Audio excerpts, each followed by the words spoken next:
Hola, buenas tardes. Yo soy Sofía Treviño del Centro de Estudios Constitucionales de la Corte y les quiero más o menos platicar qué es lo que nosotros hacemos en el centro. Somos un centro de investigación y parte de las líneas de investigación que tenemos son como el posicionamiento del derecho de familia.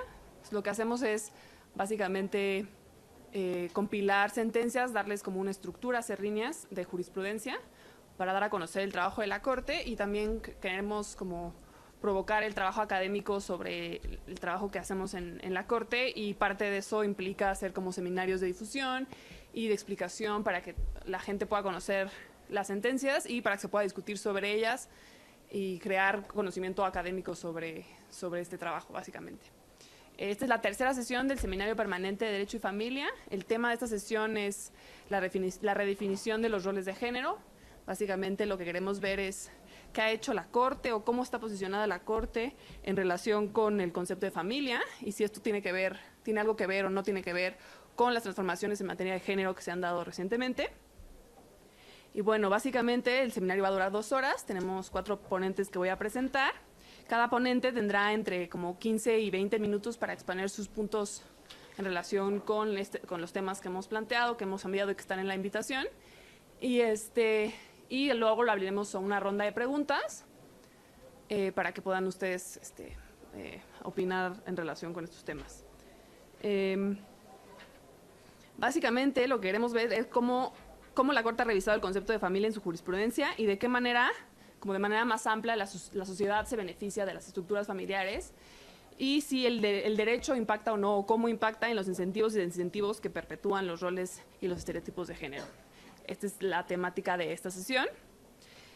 Bueno, antes de que cada una de las ponentes haga su presentación, yo daré como una breve semblanza curricular, pero por el momento es Ileana Moreno. Ella es jueza federal y tiene mucha experiencia en el trabajo sobre género, y trabajó en la Corte. Luego está Cristian Mendoza del Instituto Simón de Beauvoir. Luego está la profesora Micaela Alterio, que es profesora aquí en el ITAM. Y finalmente Sandra Aguilar, que es especialista también en género, pero de una perspectiva económica. Entonces voy a comenzar a Ileana Moreno. Ella es abogada del ITAM con estudios de especialidad en el Instituto de la Judicatura Federal y maestría en Derechos Humanos y Derecho Humanitario en la American University Washington College of Law. Entre otras funciones, ha laborado como secretaria del Tribunales Colegiados, como directora general de Constitucionalidad en la PGR y como secretaria de Estudio y Cuenta en la Suprema Corte de Justicia de la Nación. Desde 2016 fue designada como jueza de distrito y actualmente se desempeña como secretaria ejecutiva de creación de nuevos órganos en el Consejo de la Judicatura Federal. Entonces le doy la palabra a Ileana. Muchas gracias. Pues hola, muchas gracias a los organizadores por la invitación a este evento. Siempre es un placer compartir la mesa con tan brillantes profesionistas, así que es un gusto para mí estar aquí. Bueno, pues el tema que nos convoca es redefinición de roles de género y específicamente la revisión del concepto de familia. La primera pregunta que se nos sugiere es cómo ha abordado la Suprema Corte en su jurisprudencia reciente el concepto de familia. Y creo que una parte importante para empezar es cuál es el paradigma del que venimos. Si ustedes recientemente han leído el Código Civil y ver las normas del capítulo que regula la familia, tienen una tradición del Código Napoleónico, tienen una tradición de una redacción muy añeja, de hace muchos, muchos años, y son casi, eran copia del Código literalmente francés de Napoleón. ¿Y esto qué significa? Significa que se elaboraron en una época donde las personas que hacían las leyes eran hombres, blancos, con propiedades, y donde no se le daba participación a otros grupos, específicamente las mujeres, por ejemplo, pero a ningún otro grupo en una situación de desventaja en la elaboración de las normas que rigen nuestras relaciones de familia. Entonces, por un lado tenemos la influencia del derecho napoleónico en nuestros códigos civiles. Por otro lado, también tenemos influencias religiosas o que tienen imbuidos algunos conceptos religiosos, y también estas normas que regulan las relaciones de familia tienen una importante carga de un concepto de separación de los ámbitos público y privado. ¿Por qué? Porque se supone que lo que pasa en el ámbito de la familia se queda en la familia. Y aunque podemos regular cosas como qué quiere decir el matrimonio, si el matrimonio es un contrato o no es un contrato, más allá de eso, la concepción liberal, en principio, es que el Estado no puede intervenir adentro de la casa, porque el Estado está para intervenir afuera. Entonces, ¿por qué el Estado tiene que meterse entre las relaciones entre personas? Si hay violencia familiar, es algo en lo que el Estado no tiene por qué meterse. Ni siquiera lo veía el Estado como si fuera un problema. ¿Por qué? Porque ese es un problema del núcleo. Y lo que sucede en el núcleo no está disponible y no es accesible para el Estado. No puede meter ahí sus narices. De ahí es de donde venimos. Entonces, ya desde hace varios años, la Suprema Corte se ha preguntado si estas normas son acordes con todas las normas constitucionales y convencionales de derechos humanos. Y lo primero que yo diría respecto de cómo ha visto estas normas y este concepto de familia la Corte es, no podemos quedarnos en lo que dice la ley. Tenemos que meternos a ver qué está pasando en esas relaciones familiares. Y lo más importante y lo primero es ver si hay alguna relación asimétrica de poder. Es decir, si alguien en la relación familiar tiene mucho más poder que la otra persona. Por ejemplo, los padres respecto de los hijos. Si ustedes ven las normas que regulan la forma en que los padres tienen derechos y la tutela respecto de los hijos, parecería que estos códigos añejos dan una especie de, parecería que el menor no es propiedad de los padres. En cambio, el paradigma ha cambiado para decir no, los menores son sujetos de derecho y son personas con derechos y obligaciones. Entonces no tiene que girar en torno a la decisión que toma el padre respecto al hijo, y el Estado no necesariamente tiene que respetar esa decisión, porque esa decisión puede ser que no esté en el mejor interés del menor. ¿En qué nos vamos a fijar? En la relación asimétrica de poder que tiene el padre respecto del hijo, para entonces determinar qué es lo que le conviene al menor, porque nosotros, el Estado, lo que tiene es la responsabilidad de cuidar al menor. Cuando se trata de una relación asimétrica de poder entre los hombres y las mujeres, ¿por qué? Por la dominancia económica, por los estereotipos de género y demás. Entonces la relación de poder está entre el hombre y la mujer. Y entonces ahora sí paso a brevemente, sé que ustedes ya tenían disponibles las resoluciones que aterrizan varios de estos temas, pero muy brevemente les doy un esbozo. La primera de ellas es el amparo directo en revisión 1754/2015 de la primera sala. El tema de esta sentencia es de doble jornada. Esencialmente es una mujer de 67 años que estaba casada, digamos, estuvo casada hasta los 67 años con su marido, hasta que el señor pidió el divorcio y se concede el divorcio. Ella además tenía un trabajo y con motivo de ese trabajo tenía una pensión, pero la pensión no era una pensión significativa, era una pensión bastante modesta de los servicios de pensión pública. Y entonces en el divorcio ella solicita que el excónyuge le otorgue una pensión compensatoria. El juez lo que le dijo fue no. ¿Por qué? Porque tú ya tienes una pensión derivada de tu trabajo. Y lo que dice el código es que quien tiene derecho, ven, fíjense, lo que dice el código, lo que dice la regla, es que la mujer solamente tiene derecho a la pensión cuando se haya dedicado al hogar. Pero fíjese usted que usted, como no se dedicó al hogar, sino que tenía un trabajo, pues entonces no le vamos a dar la pensión. Por lo menos no la pensión compensatoria del marido, porque usted ya tiene la pensión pública. Mis hijos acaban de llegar. Entonces, en la estructura lo que dice la primera sala es eso está mal. ¿Por qué? Porque parte primero de un estereotipo de género, de que la mujer tiene que dedicarse al hogar. La señora lo que hacía era que iba a trabajar en la mañana y en la tarde, cuando llegaba a su casa, lo que hacía era limpiar, planchar, lavar, atender a los hijos, dedicarse al hogar.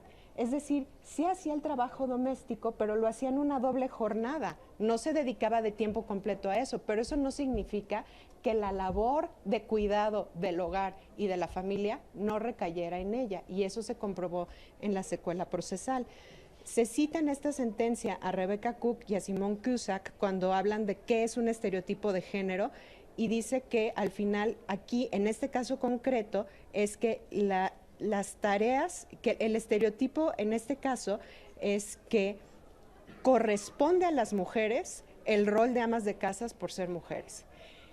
Y yo les pregunto, y digo, a cada quien al final puede hablar de su propia experiencia, pero cuando uno decide ya estar en una relación con alguien, no sé qué tanto estas cosas se hablen antes. Por ejemplo, yo no me acuerdo haber hecho un contrato, un acuerdo, platicado, oye, y el día que tengamos hijos, ¿quién los va a llevar a la escuela? O el día que nos casemos, ¿quién va a ir al súper? O ¿quién va a echar las cosas a la lavandería?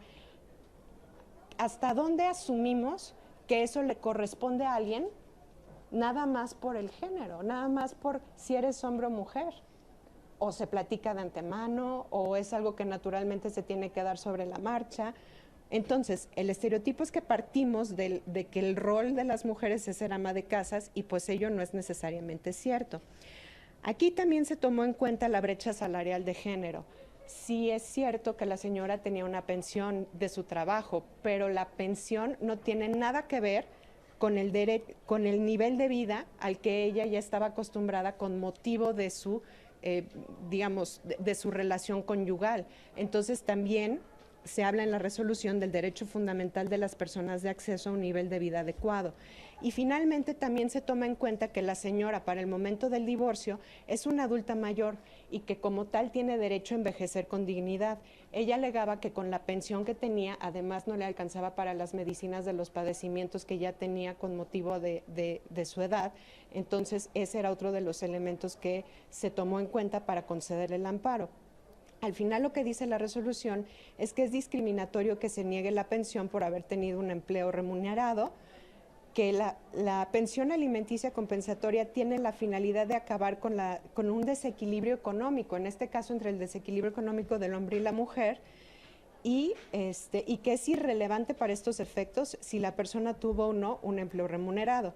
¿Qué va a ser lo relevante? Y aquí hay muchos ya precedentes de la primera sala, que la parte acreedora de la pensión esté en estado de necesidad. ¿Por qué está en estado de necesidad? Pues porque aunque tenga un ingreso mínimo, lo cierto es que ese ingreso no le alcanzaba para sus necesidades, y además también se tiene que tomar en cuenta las posibilidades del deudor de la pensión, y al señor sí le alcanzaba para darle una pensión compensatoria. Entonces, estos son los elementos que toma en cuenta la primera sala para decir que fue discriminatoria la resolución del juez de primera instancia. Eso por lo que toca a la primera sentencia. Y la segunda sentencia es el amparo en revisión 59/2016 de la segunda sala de la Suprema Corte de Justicia de la Nación, donde lo que se impugnaba era unas normas que dicen que solo tiene acceso las mujeres aseguradas a guarderías, bueno, las mujeres aseguradas y algunos hombres, por ejemplo, los viudos o los que tuvieran a su cargo labores de cuidado de menores. Pero los demás hombres no tenían derecho a que sus hijos estuvieran en una guardería del Seguro Social. Entonces, aquí en los votos particulares de esta resolución, obviamente concedieron el amparo en la segunda sala, pero sobre todo llaman la atención los votos particulares porque plantean dos posturas bien distintas. Uno de los votos particulares dice que es absolutamente inconstitucional y que tanto hombre como mujer debe tener el derecho de que sus hijos puedan ir a la guardería. Y otro de los votos particulares dice, momento, esto primero se planteó como una acción positiva o una acción afirmativa en favor de las mujeres trabajadoras. ¿Por qué? Porque el hecho de que tengan una guardería o que sus hijos puedan ir a una guardería les libera tiempo para que entonces puedan dedicarse a la actividad laboral y puedan generar ingreso. Entonces, si no tienen preferentemente las mujeres entonces debe darse preferencia a la guardería a las mujeres en vez de dársela a los hombres. Debe haber una prelación porque se trata de una acción afirmativa. Entonces, es razonable que se le dé a las mujeres y que también se le dé a los hombres en determinado momento, pero dependiendo de la disponibilidad. Y aquí una de las cuestiones sobre las que posiblemente abundará la doctora Alterio es que también si se plantea, digamos, también una posible forma de verlo es como un derecho económico, social y cultural, porque estos derechos son de realización progresiva. Si se viera desde este punto de vista, podríamos decir que el Estado se compromete a tomar medidas para la realización del derecho. ¿Cuál derecho? Pues que los menores, o sea, que los padres trabajadores, independientemente si es madre o padre, tengan para sus hijos el acceso a las guarderías, pero que esto es progresivo y el Estado se compromete a tomar medidas para su realización hasta el máximo de los recursos de los que disponga. Entonces, si se ve de este punto de vista, podría sostenerse que es paulatino, pero yo no sé a qué conclusión llegaríamos, eso sí lo vemos desde el punto de vista del derecho del padre y de la madre trabajadora. Yo no sé a qué conclusión llegaríamos si lo viéramos desde el punto de vista del derecho del menor, hijo de un trabajador, a tener acceso a la guardería. Pero bueno, este es en breve lo que las sentencias reflejan y dónde están cambiando. Entonces, ¿cómo se está conceptualizando actualmente, más bien, cuál es el efecto de estas nuevas formas de leer a la familia por los órganos jurisdiccionales? Bueno, primero cuestionarnos las relaciones de poder. Después, cuestionarnos también cada uno de los conceptos y de las instituciones que están plasmados y que a veces damos por hecho porque no nos los cuestionamos. Y para darles un ejemplo de esto y cómo impactan, siguiendo una de las líneas de pregunta de las sesiones, cómo impacta el derecho en los incentivos y desincentivos para la perpetuación de roles y estereotipos de género. Fíjense, el estereotipo de género, que es asumir que nada más porque eres hombre o mujer tienes un rol específico, se perpetúa también en las leyes. Y esto no solamente, esto afecta primordialmente a mujeres, afecta primordialmente a minorías, pero también puede llegar a afectar a las mayorías. Déjenme leerles este artículo que es de una ley de los trabajadores al servicio del Estado de Veracruz. Dice, artículo 51, las mujeres embarazadas, o sea, tiene que ser una mujer, tiene que estar embarazada, disfrutarán de un periodo de descanso mínimo de 90 días, contados a partir de la fecha de expedición del certificado médico de incapacidad prenatal, expedido por no sé qué, lo demás no importa. Pero el chiste es que la mujer embarazada disfrutará de un periodo de descanso mínimo de 90 días contado a partir de que le den su incapacidad médica. Después dice, en caso de adopción de un infante, las trabajadoras gozarán de 6 semanas de descanso con goce de sueldo posteriores al día que lo reciban. Y esta norma se reformó en 2014 para, creo yo, los legisladores quisieron ser progres y quisieron decir, nosotros vamos a proteger también a los hombres, y dijeron, vamos a incluir una licencia de paternidad. Entonces dicen, los trabajadores por concepto de paternidad disfrutarán de un permiso de 5 días laborales con goce de sueldo por el nacimiento de sus hijos, y de igual forma en el caso de que adopten a un menor, acreditando debidamente y de manera oportuna los respectivos eventos.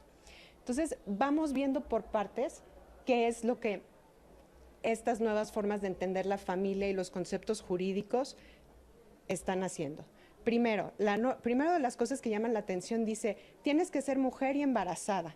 Entonces vas a disfrutar un periodo de descanso. O sea, que yo invito a cualquiera que haya tenido hijos aquí a que me diga si realmente después de tener un hijo descansas. No descansas. Entonces tenemos, si la mujer tuvo un parto natural o por cesárea, tiene 90 días. Pero si la mujer adopta, tiene 6 semanas, que son 42 días. O sea, son menos días. Y si es el hombre, independientemente de si es parto o de si es adopción, tiene nada más 5 días.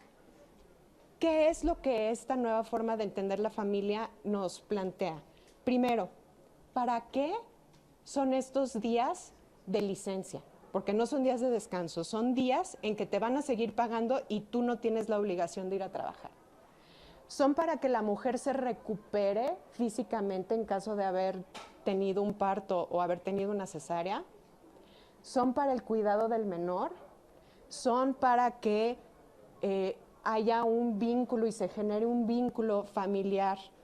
Pero ese vínculo es entre la madre y el hijo o también incluye al padre.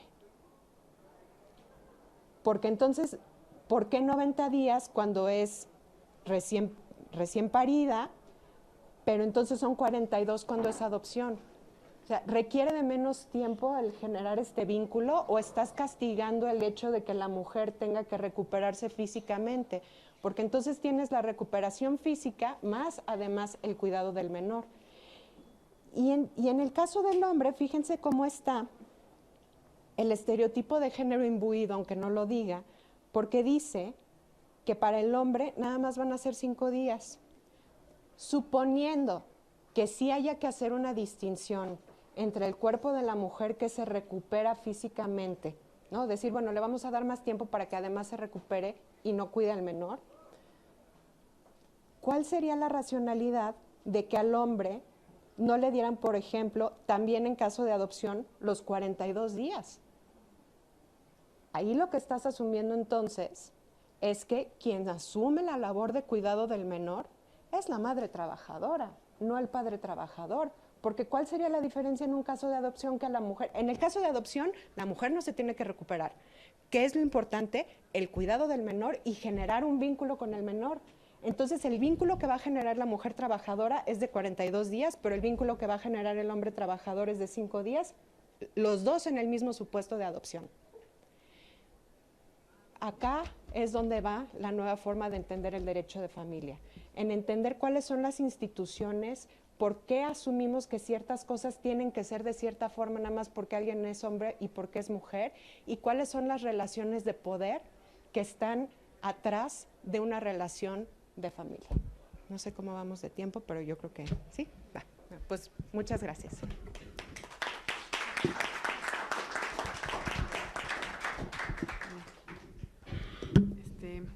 Muchas gracias. Ahora le voy a dar la palabra a Cristian Aurora Mendoza Galán. Ella es maestra en estudios regionales por el Instituto de Investigaciones Dr. José María Luis Mora. Tiene estudios de especialización en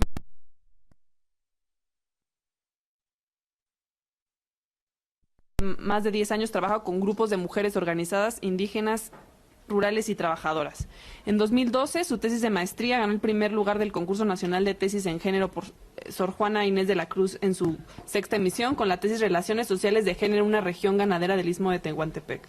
Es integrante del Grupo de Trabajo de Mujeres de la Red Internacional de Derechos Económicos, Sociales y Culturales. Colabora en el Instituto de Liderazgo Simón de Beauvoir desde 2011, donde actualmente es coordinadora del Programa de Género y Derechos Económicos, Sociales y Culturales y Ambientales de la misma organización, y tiene a su cargo procesos que impulsan la garantía de derechos de trabajadoras del hogar, propuestas de políticas públicas de cuidado y acompañamiento a procesos que defienden sus territorios y recursos naturales. Le doy la palabra.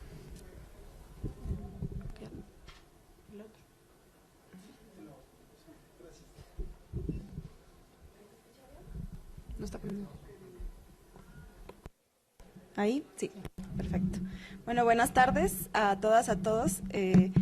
Me complace compartir la mesa con tan distinguidas ponentes. Gracias también al Centro de Estudios Constitucionales por la invitación. Y bueno, un poco quisiera abundar en algunas reflexiones, no tan ancladas específicamente desde la disciplina del derecho, sino desde otras disciplinas, particularmente desde los estudios de género vinculados a los temas de trabajo y laborales. Entonces, bueno, partiendo de las sentencias acerca de guarderías y doble jornada, que ya la jueza nos explicó con más detalle, me gustaría extender 2 líneas de análisis, una vinculadas a los estereotipos de género y el trabajo, y otra línea de análisis vinculada a cómo asociamos, a cómo se asocian el derecho a la seguridad social con el trabajo formal remunerado, ¿no? Y en este sentido, también dentro de estas líneas analíticas, pues cuestionar primero como 2 grandes conceptos, uno que es el tema de género propiamente, pero también cuestionar cómo entendemos el concepto de trabajo, y por aquí voy a comenzar por este último punto. Desde hace quizá poco más de una década, desde las disciplinas de la economía feminista se ha comenzado a cuestionar mucho el concepto de trabajo, y esto ha llegado hasta instancias internacionales en donde organismos como la Organización Internacional del Trabajo ya proponen su definición oficial, pues todas aquellas actividades que generan bienes y servicios, digamos, aunque no estén vinculados a un empleo y a un empleo formal. Esto incluye entonces actividades desarrolladas en el ámbito público, pero también actividades desarrolladas en el ámbito privado, atendiendo también a los conceptos que ya puso en la mesa la jueza. Por lo tanto, se entiende como trabajo todas aquellas actividades que hacemos cuando vamos a una oficina, a nuestro centro de empleo, pero también a todas las actividades que se desarrollan en el ámbito del hogar, es decir, trabajo doméstico, actividades domésticas, también actividades de cuidado de personas, y también en otro tipo de trabajos voluntarios, por ejemplo, a nivel comunitario, como puede ser en comunidades rurales, comunidades indígenas, que se hacen actividades también, digamos, en beneficio de un colectivo, ¿no? Y que no son remuneradas. Entonces, atendiendo a este tema amplio del trabajo, desde los estudios de género se ha puesto mucho la atención en cómo nos dividimos estas tareas, hombres y mujeres, vinculadas, por supuesto, a los roles y estereotipos de género, pero también a cómo esto impacta en la distribución de tiempo de hombres y mujeres. Esto ha llevado a que en los últimos años, en el mundo y en la región de América Latina, hay 19 países que miden el uso de tiempo de las personas, con encuestas nacionales. En México tenemos la ENUD, la Encuesta Nacional de Uso de Tiempo, y también otras encuestas como la Intercensal, entre otras, que miden cómo mujeres y hombres nos dividimos el uso de tiempo. Lo que dicen estas encuestas en México, en la región de América Latina y en el mundo, es que, bueno, digamos como dos hallazgos en términos de género importantes. El primero es que las mujeres, digamos como colectivo, desarrollamos más tareas de cuidado y domésticas que no son remuneradas, en detrimento del tiempo que podemos dedicar al trabajo remunerado o al empleo remunerado. Y de manera contraria, los hombres dedican la mayor parte de su tiempo al empleo remunerado y la menor parte de su tiempo al trabajo no remunerado o a las tareas domésticas y de cuidado. Si sumáramos la totalidad de tiempo, es decir, lo que dedican hombres y mujeres tanto a los dos tipos de trabajo, vemos que las mujeres trabajan más horas al día que los hombres. Entonces no es nada más que dediquemos más tiempo a las tareas no remuneradas, sino que además trabajamos más horas a la semana. Más o menos las encuestas de uso de tiempo lo que nos indican es que del total de trabajo doméstico y de cuidados, como colectivo las mujeres realizamos el 70% de todo el trabajo doméstico que se hace en el país, y los hombres un 30%, ¿no? Entonces más o menos una tercera parte de esto. Bueno, esto responde, como ya comentaba hace un momento y como también lo comentó la jueza en la intervención previa, pues a estereotipos de género sobre cuáles son como las tareas tradicionales que desde los hogares se reproducen, que debemos aprender a hacer las mujeres, además que debemos no solo aprender, sino debemos hacerlas con cariño, con amor, etcétera, ¿no? Como una serie de atributos también vinculados a este tipo de tareas. Y si no nos surge hacerlo así, pues somos o unas madres desnaturalizadas o unas mujeres inconscientes, etcétera. Ya hay como otros atributos alrededor de eso. Sin embargo, más allá de estos temas, lo que sí constituye un problema importante en términos como de acceso a derechos a seguridad social es que esto es un obstáculo, como un primer gran obstáculo para que las mujeres puedan dedicar la mayor parte de su tiempo al trabajo remunerado y por lo tanto a un trabajo donde puedan tener acceso a seguridad social y a gozar de los beneficios de la seguridad social a lo largo de la vida de las mujeres. Dadas las dificultades para conciliar las responsabilidades del trabajo doméstico al interior de los hogares y las responsabilidades en el espacio público, las mujeres se ha visto que optan más, por ejemplo, por trabajos flexibles, por trabajos de medio tiempo, que les permitan terminar algunas tareas de oficina dentro de casa, etcétera. Y esto, pues, digamos, como que se contrapone al concepto tradicional de un empleo formal, ¿no?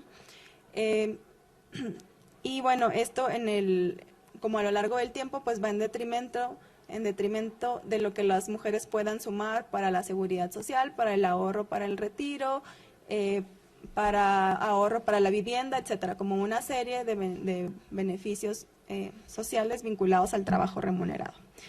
Además de esto, bueno, hay otros problemas una vez que las mujeres superan, digamos, como el tema de la carga de trabajo no remunerada.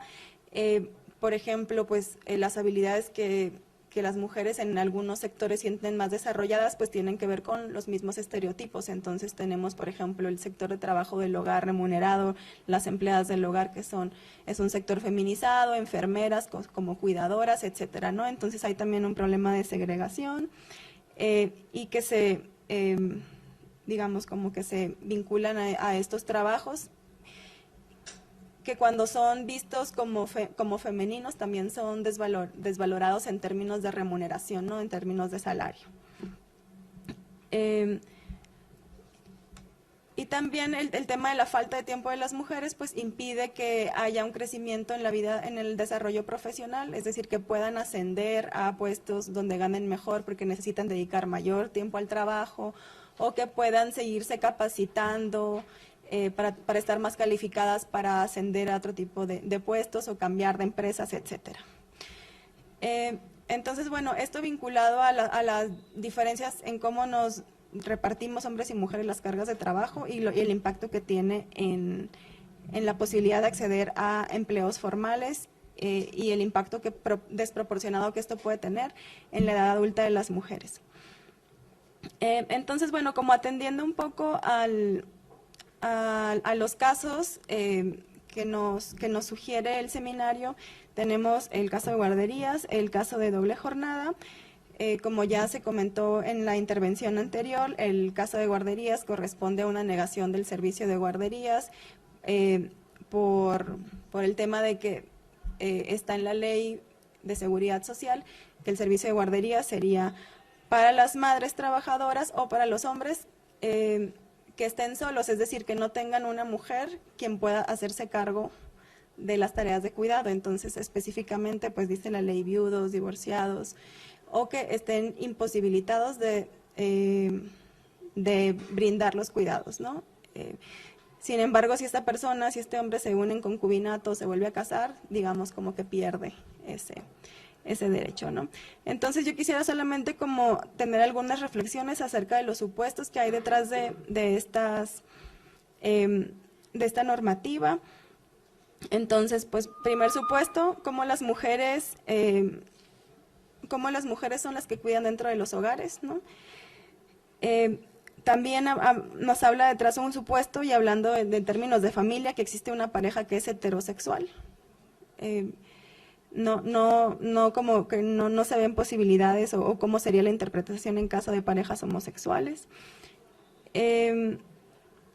Y también personas que no pueden prestar los cuidados porque tienen un trabajo remunerado. Es decir, y esto como lo vinculo al tema del trabajo formal, ¿no? Y el trabajo remunerado formal. Es decir, quien no tenga un trabajo remunerado formal, pues tendrá mayor dificultad para acceder a un servicio de guarderías. Sabemos que hay programas sociales para esto, pero solo quisiera dejar como esa reflexión en el aire. Y también un montón de otras situaciones particulares de las familias que no están vistas en la ley. Por ejemplo, hay veces que las familias se ven imposibilitadas a cuidar porque hay otra persona que tienen que estar cuidando, ¿no? Hay muchos, por ejemplo, casos de familias que tienen que cuidar a una persona adulta mayor que está postrada en cama, enfermedades terminales y una serie de cargas de cuidado que por la transición demográfica del país además son ahora más comunes y que a veces también esto impide o dificulta repartir el cuidado entre las personas que lo requieren, adultas con enfermedades, etcétera, los niños, las niñas, etcétera. También, como se comentaba, una reflexión al respecto de esta sentencia es cómo los estereotipos de género también lastiman a los hombres, ¿no? Viéndolo desde el punto de vista de cómo se obstaculiza desde la ley romper con los estereotipos. Ya lo mencionaba la jueza en el caso, por ejemplo, de las licencias de paternidad. Pero cómo podría también la ley ayudar a que dentro de la propia familia se rompieran estereotipos, ¿no? Hay muchos países que tienen, por ejemplo, licencias parentales compartidas entre las parejas, y entonces la pareja decide quién se toma los días de licencia, etcétera. Sobre la otra sentencia en relación a la doble jornada, también, pues bueno, ya se nos explicó cómo se trata de una negación de una pensión alimentaria porque coexiste con una jubilación, bajo el supuesto de que la jubilación es suficiente para mantener una vida digna para la mujer. Sin embargo, no considera la carga de trabajo, o sea, en el caso, la reflexión que nos lleva es que no se considera la carga desigual de trabajo que han tenido a lo largo de la vida en esta pareja, un poco lo que yo comentaba al inicio de cómo se reparten las tareas del trabajo remunerado y no remunerado. También una reflexión importante que me gustaría traer a partir de este caso es cómo muchas veces, la mayoría de las veces el trabajo que se hace dentro de los hogares, es decir, trabajo doméstico y de cuidados, sustenta que otra persona pueda desarrollarse en la vida pública, ¿no? Es decir, cómo el tener las actividades resueltas dentro del hogar sustentan que alguien más pueda salir al mercado de trabajo a realizar realizar actividades remuneradas y en consecuencia a tener mayores ingresos o posibilidades de seguridad social, etcétera. Hay también un punto interesante, nada más lo voy a mencionar, acerca de los padecimientos específicos que tiene la mujer por dedicar gran parte de su tiempo al trabajo del hogar y de cuidados. Este es un tema que, por ejemplo, se ve mucho en las trabajadoras del hogar, remuneradas, las empleadas del hogar, que luego tienen padecimientos específicos por las tareas repetitivas de hacer ciertas actividades, ¿no? Algo interesante es cómo el trabajo de la Corte considera un desequilibrio económico entre la pareja, que esto nos habla acerca de las relaciones desiguales vinculadas a las posibilidades desiguales de insertarse en el mercado laboral. Bueno, ya para finalizar, un par de reflexiones como en términos de retos o ver hacia adelante. Cómo necesitamos acercarnos cada vez más a perspectivas cambiantes, del mundo del trabajo, a perspectivas cambiantes de las relaciones familiares y a perspectivas cambiantes de las relaciones de género. Me gustaría aquí comentar también un caso que es el caso Trujillo Calero contra Ecuador, que el año pasado el Comité DESC tuvo una resolución acerca de este caso. Se trata también de una mujer que por muchos años se dedicó al trabajo del hogar, estuvo al mismo tiempo como aportando por fuera a la seguridad social y se le negó el derecho a la pensión. Y lo que el Comité DESC recomienda al Estado de Ecuador es pues eliminar la discriminación de género, principalmente para quienes se dedican al hogar de manera no remunerada, en términos de cómo pueden acceder a los beneficios de la seguridad social, ¿no? Tres últimas reflexiones para hablar un poco de transformaciones hacia adelante, de cómo podemos interpretar el tema de derecho y familia. Tres cosas. Entonces, primero, ampliar la comprensión del trabajo, ¿no? Ampliar la comprensión del trabajo, ver al trabajo no remunerado, es decir, todo el trabajo doméstico y de cuidados, como un trabajo que sustenta la vida pública de integrantes de las familias y que en este sentido tiene un importante aporte económico y un importante aporte social también, ¿no? Y que en ese sentido pues se debe de reconocer el aporte, el valor y la posibilidad de acceder a derechos. Desdibujar el ámbito público del privado, como también ya se ha mencionado en la ponencia anterior.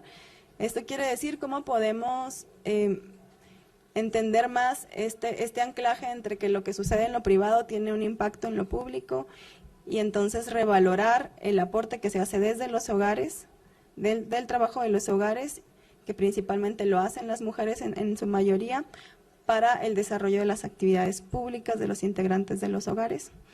Y finalmente, en este sentido, como metiéndonos un poco al ámbito privado, que es donde el feminismo durante pues todo su movimiento, la historia del movimiento ha puesto la atención de llevar lo privado al espacio público, cómo podemos reconocer las desigualdades también que suceden al interior de los hogares, dejar de ver a los hogares como los hogares románticos en donde todo sucede de manera democrática y entender también como lugares de conflicto en donde residen situaciones de poder y de desigualdad. Pues bueno, yo dejaría hasta ahí las reflexiones y estaría muy contenta de escuchar sus impresiones y comentarios. Muchas gracias.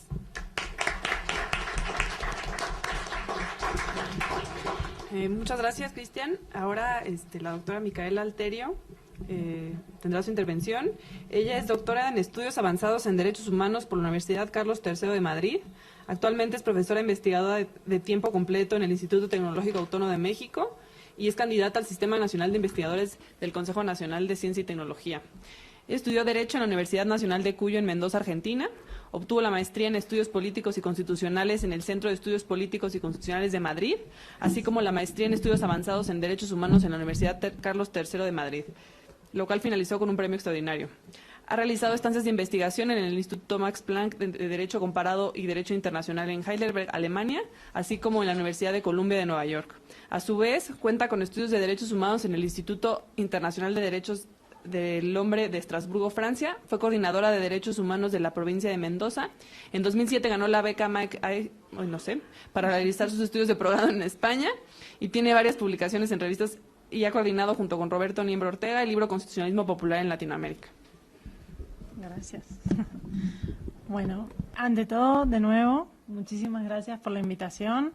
Se escucha bien, ¿verdad? Es un gran honor estar aquí y bueno, al lado de expertas aparte en el tema. Yo tengo una exposición bastante más desordenada, porque ya mucho de lo que ya dicen las sentencias ya lo saben, o ya lo dijo Ileana, también ahora profundizó sobre algunos conceptos Cristian, y yo lo que voy a hacer más bien es criticar algunos aspectos que me parecen débiles de las sentencias, más allá de que en principio uno podría decir son sentencias buenas, ¿no? Al final avanzan, oponen sobre la agenda de la Corte y del debate público el problema de los estereotipos de género, ¿sí? Usan la perspectiva de género y dan soluciones que amparan en principio a quienes habían reclamado estos tratos discriminatorios. Entonces, como les digo, voy a ser un poco desordenada porque quizás tenía más un plan de debatir que de hacer una exposición muy formal. Entonces, lo primero que quiero decir de las sentencias, y me parece que ocurre un poco en las dos, pero especialmente en guarderías, en la sentencia cuyo nombre ya les digo, el número, es la 59, ¿verdad? En guarderías me parece que hay en el relato tanto de la Corte como sobre todo en los votos particulares, me voy a detener después específicamente en alguno de ellos, me parece que hay una confusión cuando se empieza a destejer, digamos, los conceptos de trato desigual y no discriminación, y en parte de la no discriminación indirecta y directa. Me explico muy rápidamente y tratando de evitar entrar a mucho detalle y lo dejamos, sino para las preguntas. En principio, en guarderías, lo que ocurre, como ya han comentado las compañeras, es que el IMSS no contempla como beneficiarios de la prestación del servicio de guarderías a los trabajadores varones, ¿no? Salvo estos casos que ya habíamos dicho. Y entonces, creo que inteligentemente en la demanda se presentan como quejosos, quejosa y quejosos, la mujer, esposa del trabajador, el trabajador y el hijo que tenían en común. Bien, entonces aquí lo primero que surge es discriminatorio hacia el hombre porque no tuvo el mismo beneficio que tiene la mujer trabajadora. Y en esta primera idea, ¿sí?, sale por ahí el tema de si el contemplar guarderías solo para las mujeres era o no una acción afirmativa. Todos estos son conceptos que suenan y parecen todo lo mismo, pero yo creo que en la precisión del uso ahí se gana mucho y se pierde bastante también, o si no se usan bien.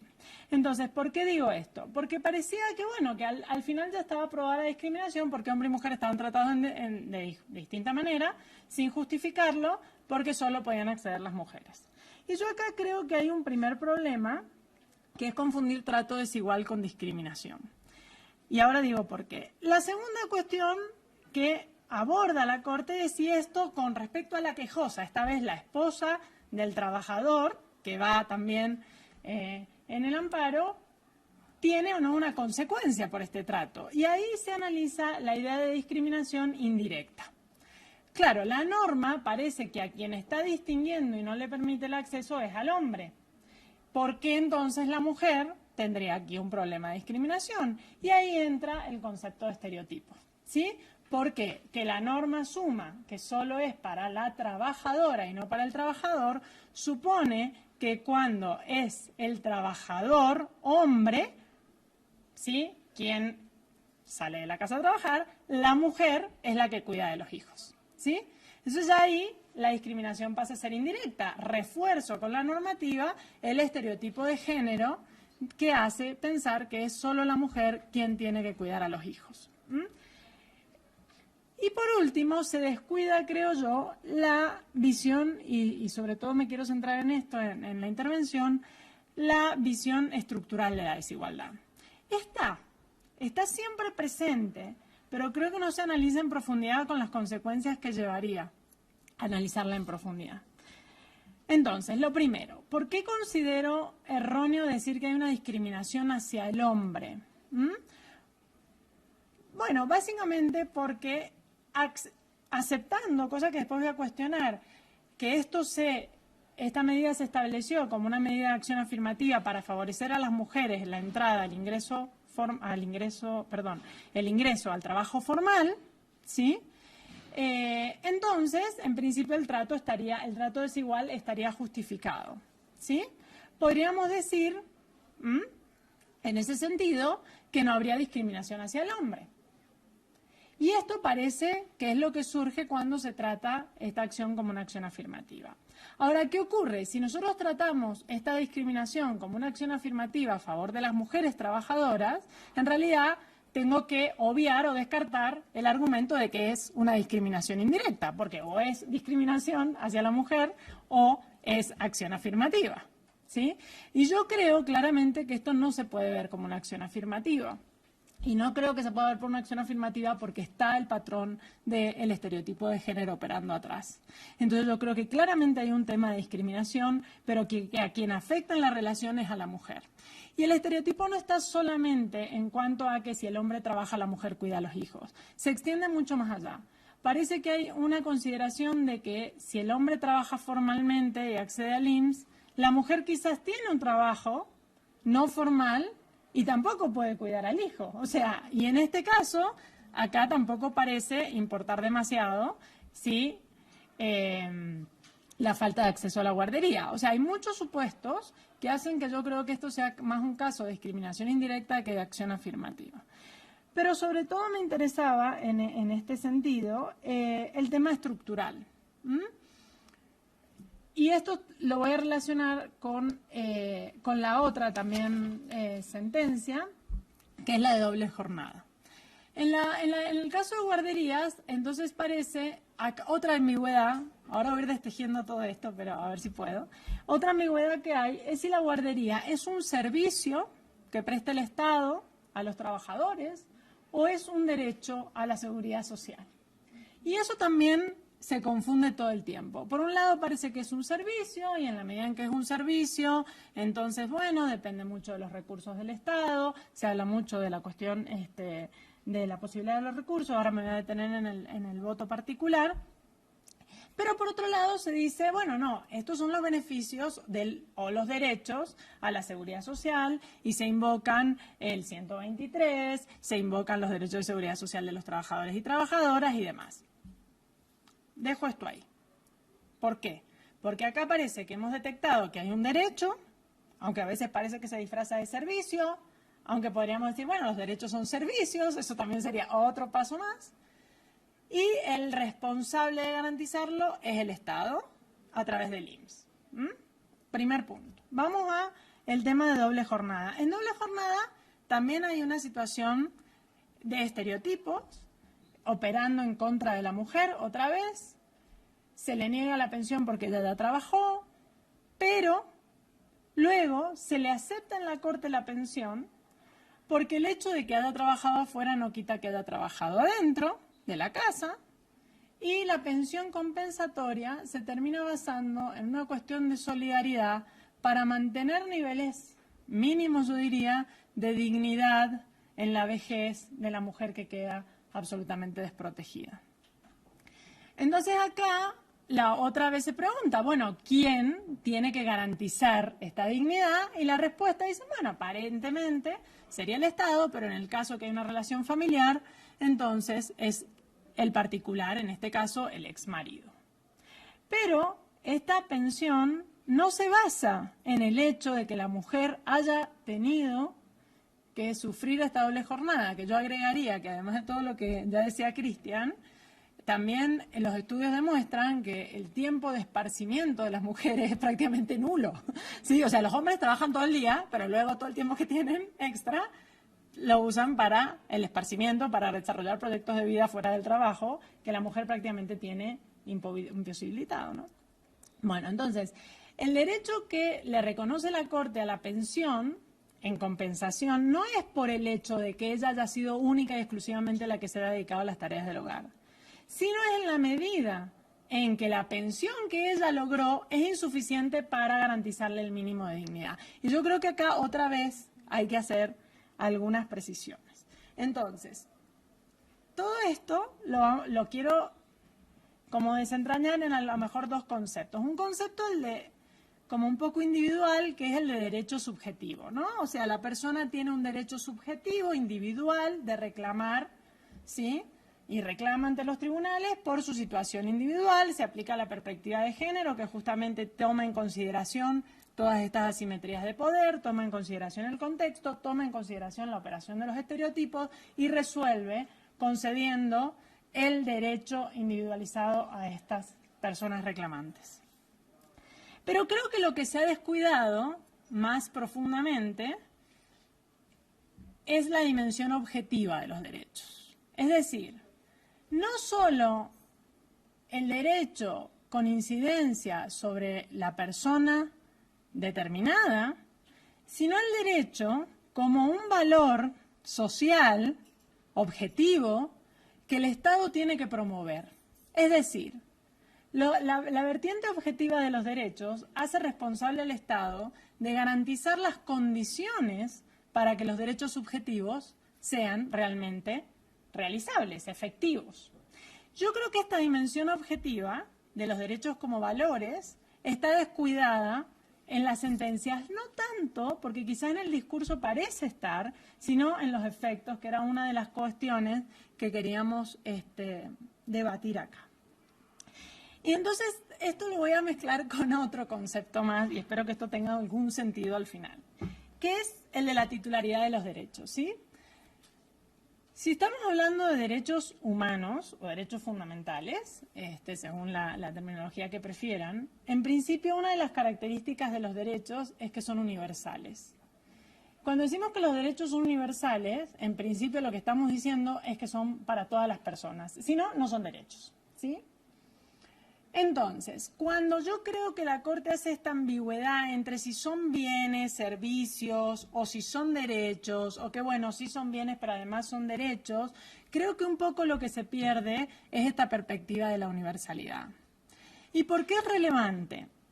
Porque, por ejemplo, cuando hablamos de guarderías, y ahí sí quería retenerme un poquito más en el voto particular del ministro Franco, el ministro Franco yo creo que de muy buena fe lo que le preocupa es que esta sentencia de acceso a la guardería también para hijos de trabajadores varones colapse el sistema de guarderías del IMSS. Sí, entonces dice, bueno, no solamente no podemos ser unos irresponsables, no solamente es venir acá y decir todo el mundo tiene derechos, sino que hay que también hacerse cargo de que esos derechos tengan algún correlato efectivo en la realidad. Y entonces dice, bueno, ¿cómo se financian las guarderías en el IMSS? ¿Quiénes tienen la obligación y demás? Y para decir todo esto, llega a mí me parece, usa una cantidad de datos que creo que son sumamente relevantes para entender los casos y que no habían sido citados, sin embargo, en la sentencia. Por ejemplo, ¿de dónde se financian las guarderías? ¿Qué número de derechohabientes tienen real acceso a las guarderías del número total? Sí, que creo que era un porcentaje que no llegaba al 30%, y eso que solo acceden las mujeres, que son a la vez el 30% de los derechohabientes del IMSS. O sea, de el 30% de quien... no es el número exacto, aviso todo lo... No confíen demasiado en lo que digo. Pero a ver, del número total del IMSS, de personas que cotizan en el IMSS, solo el 30% aprox son mujeres, y de esas mujeres... aproximadamente, creo que eran menos del 30, son las que efectivamente utilizan el servicio de guarderías. El resto estaban en lista de espera para poder acceder. Se dice, con razón creo el ministro Franco, bueno, si esto para colmo lo abrimos a los hombres, imagínense, si ya hay listas de espera, incluso esto va a ser en perjuicio de mujeres trabajadoras y demás. Y yo creo que todo eso está muy bien, solo que creo que hierra en cómo debe ser justamente la perspectiva de derechos en este caso. Primero, si estamos considerando, y yo creo que es la forma correcta de considerar, que el acceso a las guarderías es un derecho a la seguridad social, y en ese sentido es un derecho social, y si es un derecho universal, que corresponde a toda persona, sin contar que ya habíamos decidido que era discriminatorio el hecho de no asignárselo también a los hombres, no para el hombre, para la mujer de forma indirecta. Entonces, lo que hay que empezar a ver es qué es lo que está fallando de que ya un sistema claramente insuficiente no sea, digamos, progresivamente ampliado. Y acá se asume que no hay recursos, porque bueno, es el 1%, solo los trabajadores financian esto, ¿sí? Sin ninguna otra aportación, y se asume que no hay recursos. Yo creo que una primera perspectiva, más allá de que entiendo que las limitaciones del amparo a veces no permiten entrarle a donde no te han dicho que le entres y todo lo demás, creo que una primera perspectiva en materia de derechos tendría que ser cuestionar, ¿en serio no hay recursos? ¿En serio seguimos con este nivel sumamente bajo de acceso a guarderías y no hay manera de solucionarlo? ¿No habría que cuestionar al revés? Uno de los estándares para medir la eficacia de los derechos sociales o el cumplimiento, mejor dicho, del Estado con los derechos sociales es que los Estados se comprometen al máximo de los recursos disponibles. ¿En algún momento alguien cuestionó que este nivel de recursos sea el máximo de los recursos disponibles del Estado? ¿Y por qué digo todo esto? Podrían decir, bueno, pero al final las guarderías tampoco son un derecho. Y ahí viene lo otro que dejé abierto recién. No hay acá un análisis de desigualdad estructural. Si queremos realmente o queremos que la Corte realmente combata los estereotipos de género o el acceso diferenciado de las mujeres al trabajo, las medidas que la Corte tiene que tomar, pero la Corte digo, porque ahora estamos hablando de la Corte, pero en realidad el Estado, y a esto me refiero a los tres poderes del Estado, el Ejecutivo y el Legislativo, tienen que ser medidas estructurales. Claramente el acceso a guarderías es una de las condiciones para que las mujeres puedan acceder al trabajo. Una entre miles. También, por ejemplo, los horarios escolares, ¿sí? Hacer compatibles los horarios escolares con los horarios laborales sería otra de las medidas que no requiere muchos recursos, es cambiar un poquito el cronograma de la SEC, y que haría que las mujeres pudiéramos trabajar. Claro, pero los niños salen a la 1 de la escuela. ¿Me pueden explicar ustedes, no sé, qué trabajo alguna mujer podría salir antes de la 1 para llegar a buscar a los niños a la escuela? ¿O qué varón? ¿No? Claro, ¿qué asumen los horarios escolares? Que la mujer no trabaja y puede ir a la hora que a la escuela se le dé la gana, hacer el desayuno de la mamá, el acto del Día de la Madre o la salida de la escuela, ¿sí? Porque asume que la mujer no trabaja. Entonces, si vamos a tomarnos en serio tanto los estereotipos como la discriminación en el acceso a los derechos de mujeres, entonces hay que ver las medidas estructurales. Entonces, la guardería no puede verse como un servicio mercantilizado que el Estado me va a dar en la medida de los recursos, y si no hay recursos, bueno, lo siento, mire qué problema, para colmo ahora extendemos el derecho y qué vamos a hacer si recursos no hay, ¿no?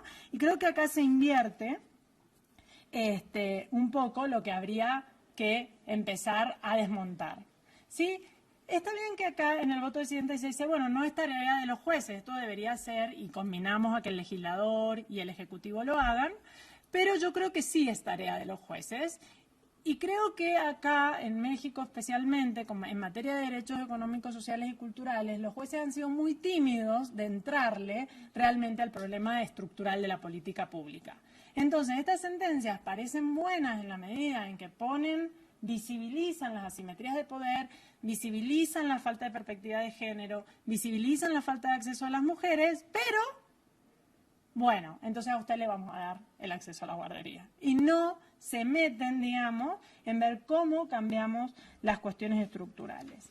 Y lo mismo, esto de la universalidad en la titularidad de derechos, aplicaría para la doble jornada, ¿sí? Si lo que vamos a reconocer ya no es una cuestión asistencialista, de que esta mujer, y para colmo viejita, y para colmo enferma, no va a poder vivir dignamente, sino lo que vamos a reconocer es que hay un sistema de doble jornada que afecta desproporcionalmente a las mujeres, que empobrece a las mujeres, que hace que sus proyectos de vida no sean realizables y que claramente es discriminatorio, entonces la pensión, discúlpenme, aunque la mujer tenga dinero porque le regaló su papá y le donó una mansión, la pensión corresponde. Se ve la diferencia. Digo, creo que la perspectiva acá debería ser, o al menos se debería forzar por ese lado. Si esto es un derecho, entonces es un derecho para todos. No solo para los que más lo necesitan, para los que no van a tener dignidad si no se les concede, no solo para las mujeres que van a acceder al trabajo, para todos y para todas.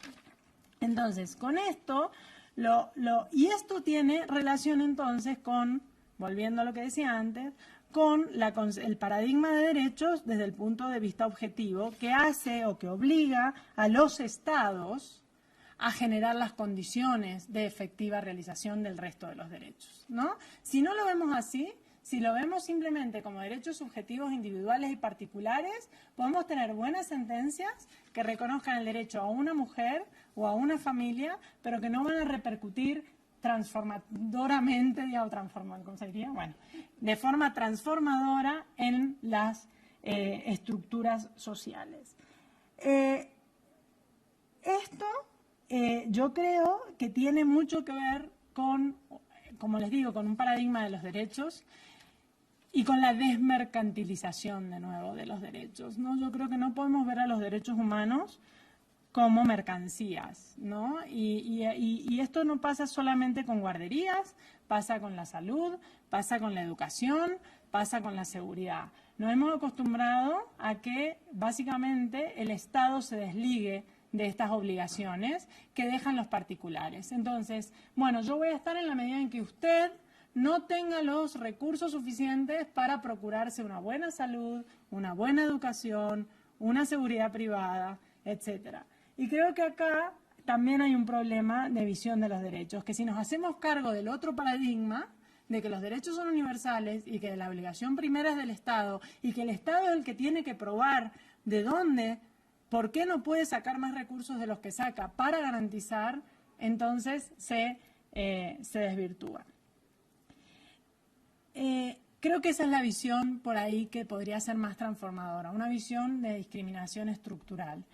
¿Y cuáles serían los beneficios, ¿no?, sociales de esto? Claramente hay muchos beneficios sociales de la discriminación y muchas cosas que evidentemente un cambio estructural remendaría o arreglaría, ¿no?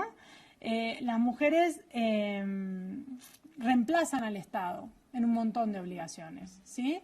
el cuidado de todas las personas que requieren asistencia. Sí, en principio podríamos decir que podría ser una obligación estatal que reemplazan las mujeres como trabajo no remunerado. La preparación de mano de obra para el futuro de ciudadanas y ciudadanos, ¿sí? La hacen las mujeres. Cuestiones que tienen que ver también con distribución de impuestos. Digamos, hay muchas consecuencias de la invisibilización de las cuales la sociedad está sacando ventaja, ¿sí? El trabajo no remunerado en México en el 2009 implicaba el 21,9% del PBI del país. O sea, las mujeres, porque la mayoría lo hacen las mujeres, están contribuyendo al desarrollo de este país, al PBI de este país, en el 21,7%, y sin embargo, eso está absolutamente invisibilizado. Entonces, claramente la sociedad está ganando, o sea, esto tiene un costo económico, acá la compañera va a ahondar más en esto, que lo estamos pagando nosotras y que está haciendo en nuestro perjuicio y que no se va a solucionar con, digamos, remiendos individuales, sino con una visión estructural de lo que el papel que está jugando la mujer en la sociedad. Eso sería todo. Gracias.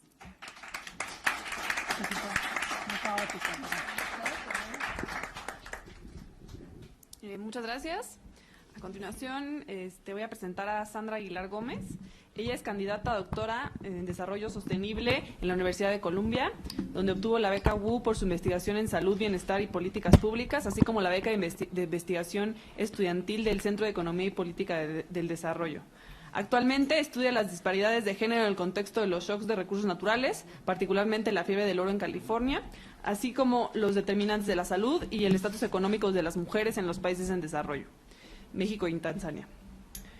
Su tesis de grado, en la que explora la distribución de las consecuencias económicas de la violencia relacionada con las drogas en México, ha sido premiada por Citigroup Banamex y la Oficina de las Naciones Unidas contra las Drogas y el Delito. Gracias. Bueno, además de esto, yo doy aquí en el ITAM la clase de Género y Economía. Y entonces, quisiera empezar como, antes de hablar como de estos dos casos en particular, por una introducción general como de qué es la economía del género y por qué nos interesa particularmente para estos temas. La economía del género y de manera más general la economía de la cultura estudia la interacción entre las instituciones formales e informales y cómo las condiciones económicas moldean ambos tipos de instituciones. Las instituciones formales, pues todo esto de lo que estamos hablando, son las que se crean, comunican y hacen cumplir a través de canales oficiales, tales como tribunales, las legislaturas, todas las burocracias, etcétera, y las normas ejecutadas por el Estado. Mientras que las instituciones informales incluyen todos nuestros valores, nuestras convenciones, nuestras normas, etcétera, y ¿todo bien? Y conforman lo que es la cultura en general, y dentro de este ámbito entra las normas de género. Es muy importante entender el origen económico de las instituciones informales y de los estereotipos de género, porque así podemos entender qué es lo que se necesita hacer para cambiar los estereotipos de género, porque muchas veces, por más que se cambien, y eso voy a hablar un poco de esto en mi plática, muchas veces, aunque se cambien ciertos aspectos legales, institucionales, formales, si no se cambia la parte informal o la institución informal, que es ese rol de género, pueden tener consecuencias negativas para el grupo o su población en particular que se trata de ayudar. Algo que tienen en común las instituciones formales e informales es, además de que hay una retroalimentación entre ellas, es decir, la manera en la que están conformadas nuestras instituciones, los estados, lo que dice la Constitución moldea lo que piensa la gente, ¿no? Cómo son las normas, cómo son las cosas, influyen cómo creemos que deben ser las cosas, también influye del otro lado. Entonces la cultura, los estereotipos de género y todos estos prejuicios moldean también nuestras instituciones, generando sesgos sistemáticos que a veces es difícil de detectar. Otra cosa que tienen en común es que ambas tienen un fenómeno que se llama persistencia. Y esto significa que aun cuando las condiciones económicas que originalmente motivaron la institución formal, es decir, en este caso la norma, etcétera, o el estereotipo o la regla, cuando estas condiciones económicas cambian, las normas de género, así como las leyes, llevan como un lag, un retraso en irse transformando. Y esto es sumamente importante. Un ejemplo de esto es la reticencia a aceptar el rol económico de la mujer como una persona que participa activamente en los mercados, porque no me gusta decir participación laboral, porque participación laboral es participación remunerada y no remunerada, por eso es importante decir participación en los mercados. México inicialmente entró en una etapa, antes de que se promulgara la parte de la ley de seguro social en la que se establece la parte de las guarderías infantiles, México había entrado en una transformación económica en la que la participación laboral de la mujer se incrementó sustancialmente y de manera muy rápida. Y esto lo vemos en muchos países, ¿no? De repente, en un par de décadas, las mujeres salen del hogar a los mercados. Por ejemplo, las encuestas de fecundidad en México indican que la participación de las mujeres entre 20 a 40 años casadas o en unión libre aumentó un 62% entre 1976 y 1987. ¿No? Es en este contexto que la ley del Seguro Social dice que debido a en la parte en la que habla de guarderías, que debido a la creciente participación de la mujer en las actividades productivas, que de nuevo está mal decir las actividades productivas porque el trabajo doméstico es muy productivo, resulta indispensable facilitarle los medios que le permitan cumplir con su función laboral sin desatender sus obligaciones maternas. Podremos pasarnos horas desmenuzando esto. Lo importante fue que la institución formal reaccionó a un cambio económico importante que había ocurrido al margen antes de esto. Sin embargo, después de esto, la inclusión laboral de las mujeres, la inclusión en los mercados de las mujeres ha sido mucho más lenta. Hoy en día, México tiene una participación laboral femenina del 40%, que para países con condiciones económicas similares, con niveles de educación y desarrollo similar, es una participación pues relativamente baja. Y la verdad es que las economistas que nos dedicamos a esto no nos queda muy claro por qué. Pero los roles de género y las instituciones es posible que tengan un rol importante en qué es lo que está teniendo este tope de que las mujeres no puedan entrar al mercado en la medida en la que lo hacen otros países, como China o incluso como Latinoamérica. Tenemos la participación laboral femenina más baja de toda Latinoamérica. Entonces, en ese sentido, lo que busca dar el derecho a las guarderías, independientemente de si es mujer o hombre, es como garantizar más este piso parejo para que las mujeres puedan entrar a participar a los mercados. Si bien en la práctica, creo que algo importante que tocaba Micaela, bueno, que se ha tocado mucho en esta mesa, es que si bien en la práctica las mujeres tienen poco acceso a las guarderías, el establecer que son madres trabajadoras y padres trabajadores sí puede tener un cambio en los roles de género de manera, ¿por qué? Porque lo que el Estado dice que es la norma influye en lo que la gente cree, en la manera en la que la gente cree que deberían de ser las cosas. A mí hay un paper que me gusta mucho que se llama El Estado interviene en la batalla de los sexos, que se trata de qué pasa cuando en los países se extiende la licencia de paternidad, que también es otro tema muy interesante. ¿Qué pasa cuando se extiende el tema de la licencia de paternidad? Al participar, ¿no? O sea, la toman en un principio, pero de esa manera cambia la valoración que tienen los hombres del trabajo doméstico.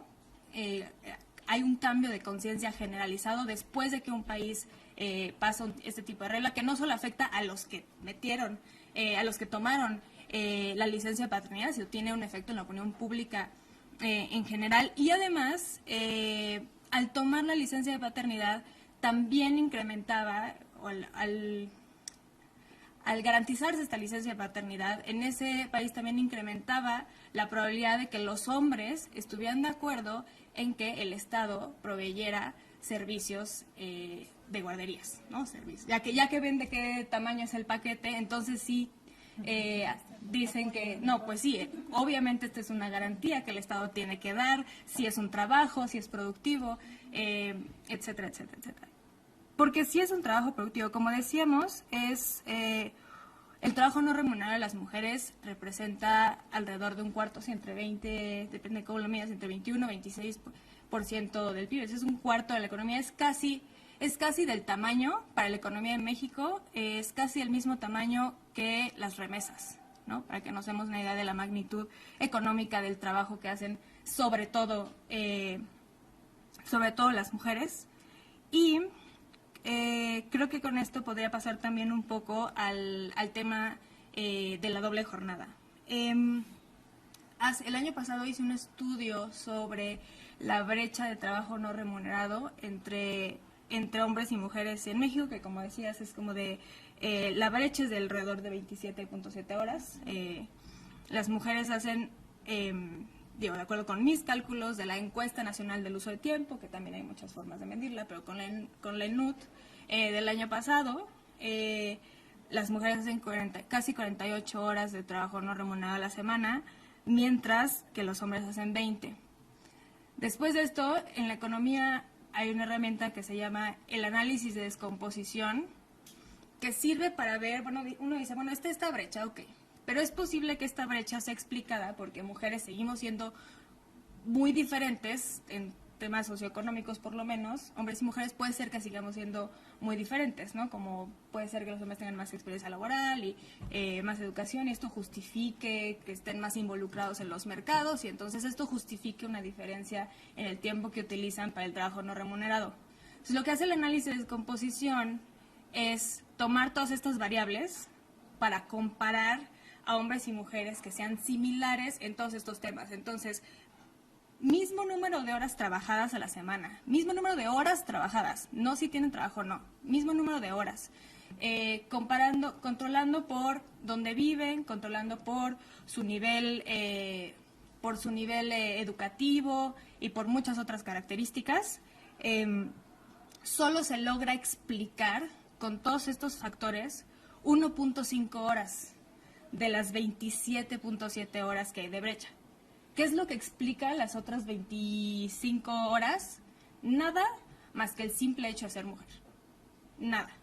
En ese sentido es que es discriminación, en ese sentido es que es un rol de género que afecta a las mujeres de una manera injusta, de la manera en la quieras medir.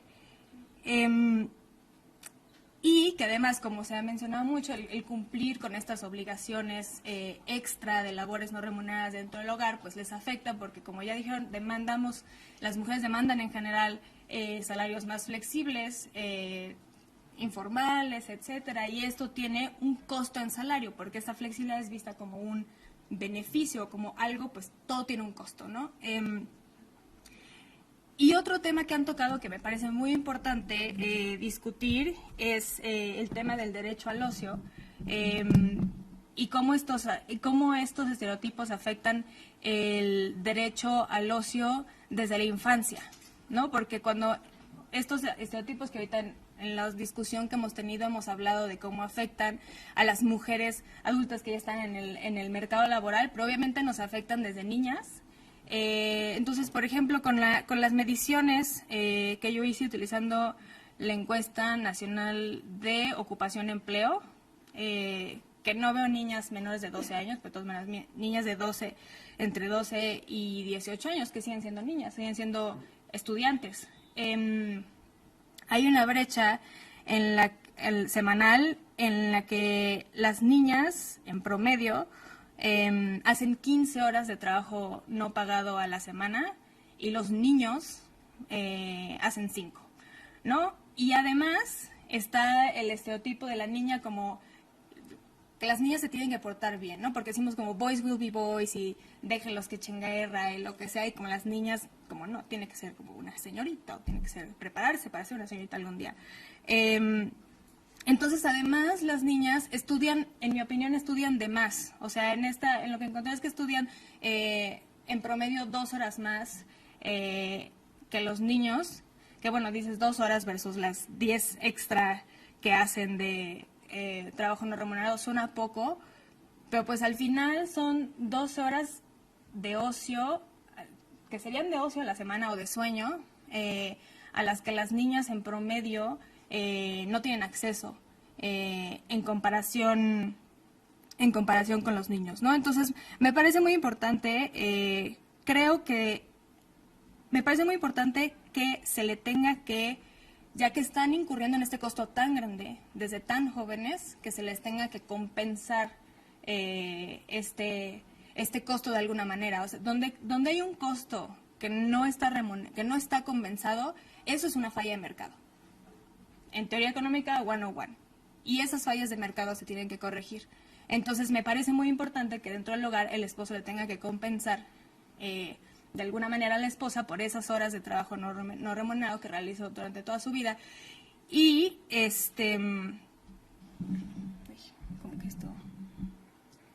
adicionalmente, algo que tiene de bueno las medidas que se implementan intercambios o que implementan interacciones a nivel hogar. Algo que me gusta mucho sobre el tema de las licencias de paternidad, porque mueve cosas dentro del hogar, ¿no? Patrones de uso de tiempo dentro del hogar, y del tema también de la compensación de alguna manera por la doble jornada, es que mueve el poder de negociación dentro del hogar. Y me parece que esas son el tipo de políticas de género que más queremos cambiar, ¿no? Porque como dijimos, o sea, la primera trinchera en realidad hoy en día sabemos que es la esfera privada, ¿no? O sea, es importante también muchísimas cosas de la esfera pública, pero la primera cosa que impide a las mujeres salir a la vida pública precisamente son estas asimetrías que se enfrentan en la vida privada. Entonces, obviamente si el Estado le da el poder de negociación a la mujer para, a través de este derecho, de alguna manera, a una compensación, entonces cambia el balance, ¿no? Si no quieres pagar ese costo, durante el resto de tu vida tienes que reducir esa brecha de horas, ¿no? Está en ti. Adelante, ve a lavar la ropa o algo. Y respecto al otro tema de las guarderías, creo que sí es importante que discutamos todo el tema de cobertura, que la cifra exacta es que la cobertura es de 22.6% de la demanda potencial.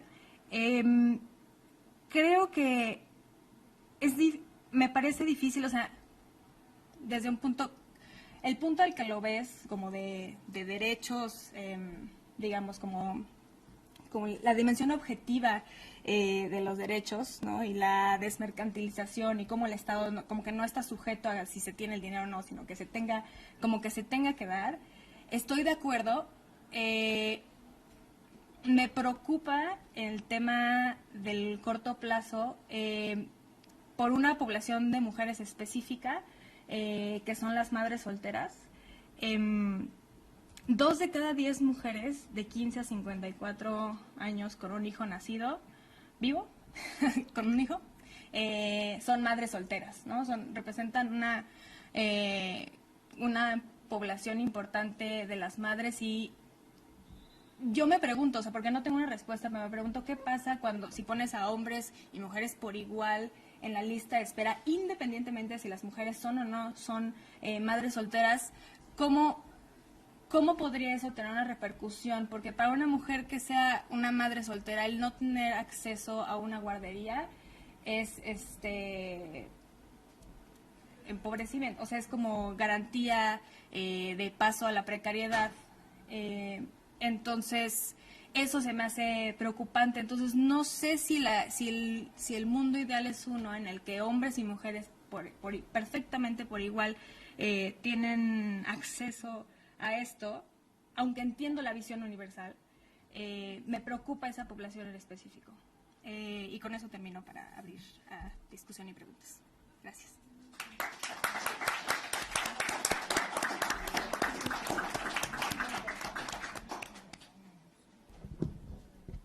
Bueno, pues muchas gracias, Sandra. Ha sido muy interesante. Ahora me gustaría abrir la mesa a preguntas de ustedes y también, por supuesto, a preguntas y comentarios que tengan las propias panelistas respecto de lo que las demás tuvieron que decir. Les pido, por favor, que sean breves con su pregunta, que su pregunta efectivamente sea una pregunta.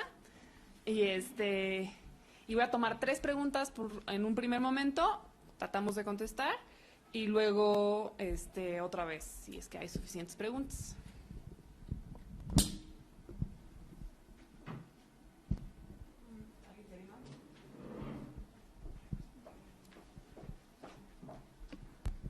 Gracias.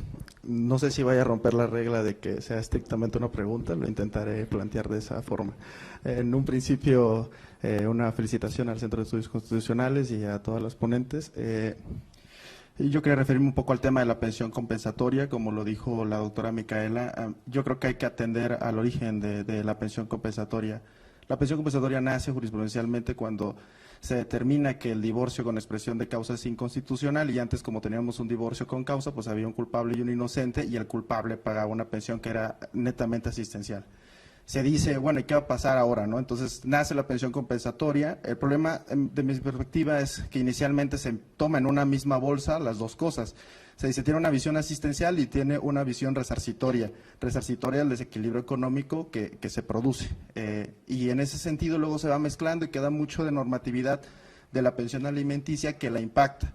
Entonces, a mí me parece, como lo dice la doctora Micaela, que es un derecho y que cuando se acaba la relación, producto de los roles que se determinaron adentro, que puede existir un desequilibrio económico, la pensión compensatoria en su vertiente resarcitoria tiende a que exista un equilibrio. Entonces, en ese sentido, a mí me parece que no la tendríamos que concebir como el mínimo de subsistencia, sino más bien lo necesario para que exista una igualdad económica a la hora de la ruptura familiar, ya sea matrimonio, concubinato, o la que sea.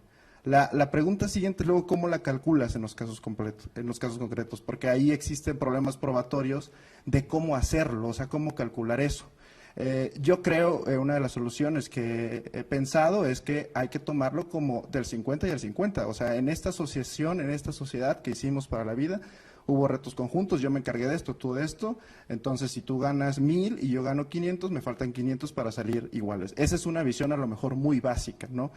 Pero creo que otra visión, no solo para reaccionar ante eso, sino para poder corregirlo, es ver un poco el tema de la guarda y custodia. En México casi todas las determinaciones de guarda y custodia son a favor de la mujer y un régimen de convivencia que se entiende prácticamente como recreo es a favor del hombre, ¿no? Me parece que una figura que podríamos estar empezando a analizar es la guarda y custodia compartida, y que tanto hombre como mujer empiecen a generar los cuidados diarios.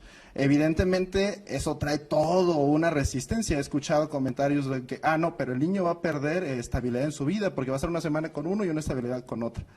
En países como España, donde los psicólogos y los estudios han avanzado, dicen, pues sí, pierde un poco de estabilidad, pero gana mucha adaptación. Y podemos entonces generar una última solución. ¿Qué te parece si el que era el domicilio conyugal queda en medio y papá se muda una semana y mamá se muda una semana? Y ahí vamos combinándolo. Entiendo que estas relaciones familiares son complicadas, ¿no? Pero bueno, le digo, no era una pregunta como tal, o sea, sí, a lo mejor el tema de cómo lo calculamos al final, la pensión compensatoria, y qué opinión le merece la figura de la guarda y custodia compartida, no para reaccionar al desequilibrio económico, sino para evitarlo desde un inicio. Gracias.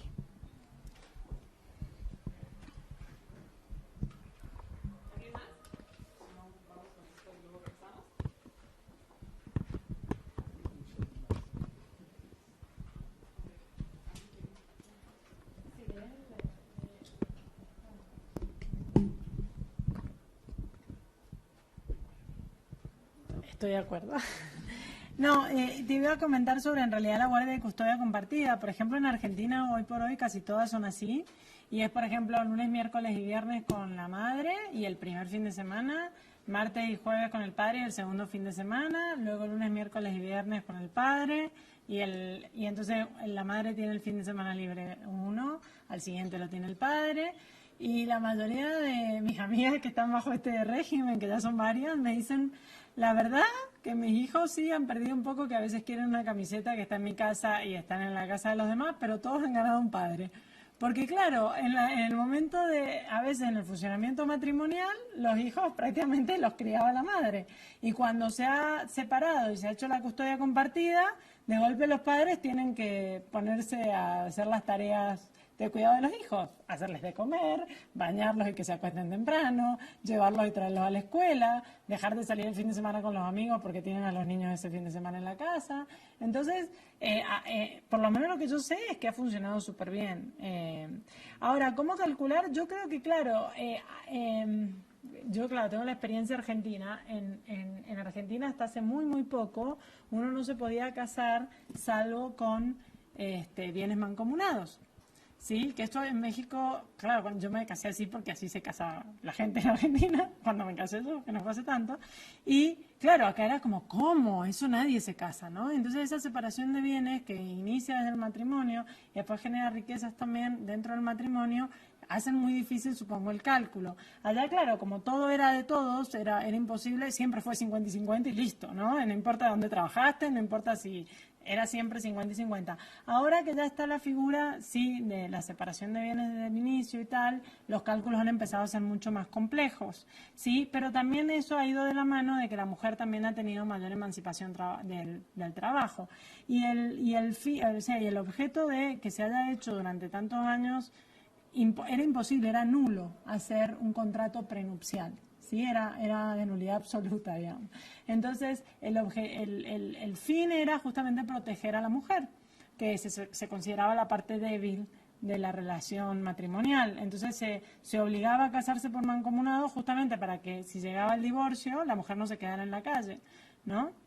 Pero tampoco es que funcionara tan bien, ni mucho menos. Entonces, claro, yo creo que el problema del cálculo, a medida que se va complejizando las relaciones, que las mujeres trabajan, que los dos se ocupan de los hijos y demás, sí se complica. Quería decir algo, sí, sobre lo que comentaba recién Sandra, sobre el tema de la universalidad y hasta qué punto. Claro, por cuestiones de tiempo yo lo alargué así porque sí quería, este tema suele ser aparte sumamente controvertido. De hecho, la doctrina mayoritaria en términos de derechos sociales no cree en esto. Yo creo que esto es minoritario. Si uno busca, no sé, Robert Alexi, por ejemplo, los autores que normalmente estudiamos para derechos sociales, en principio consideran que son prestaciones que hay algo que no dije, y es que el hecho de considerar derechos universales no implica que no puedan haber derechos específicos. Y normalmente los derechos específicos, universales no significa para todos en igualdad de condiciones, ¿no? Cuando decimos todos los seres humanos son iguales, esto es un universal y viene de un universal moral, ¿no? Pero eso no significa que no podamos reconocer, por ejemplo, derechos especiales a los pueblos indígenas. ¿Por qué? Porque aceptamos la especial... ¡Ay, todo se me cae! La especial vulnerabilidad de ciertos grupos y entonces reconocemos derechos específicos que dentro del grupo son universales. Entonces, todos los indígenas tienen estos derechos específicos. Entonces, yo creo que en el caso que te preocupa, que creo que es atendible, hay una situación de especial vulnerabilidad donde el IMSS no habría, yo no creo que pudiera ser discriminatorio que, por ejemplo, pusiera entre las prioridades el ser madre soltera. ¿Sí? Entonces, podría decir perfectamente, bueno, si es madre soltera tiene prioridad y ahí rompemos un poco con la universalidad, pero en pro de una protección para grupos específicos, ¿no? Y eso sí se podría incluso ver hasta como una acción afirmativa.